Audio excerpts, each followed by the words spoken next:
Hello everyone, তোমরা সবাই কেমন আছো? মাই ফেসবুক ফ্যামিলি বন্ধুরা, কয়েকদিন আগে আমি ফেসবুকে পোস্ট করছিলাম ফেটাই পড়া নিয়ে।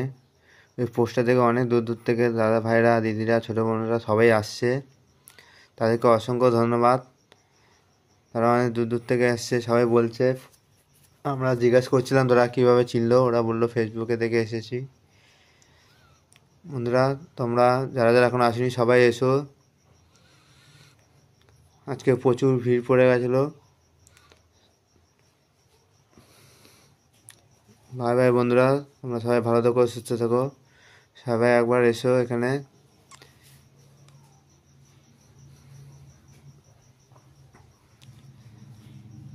তোমরা একবার এসে দেখে যাও, খেয়ে যাও।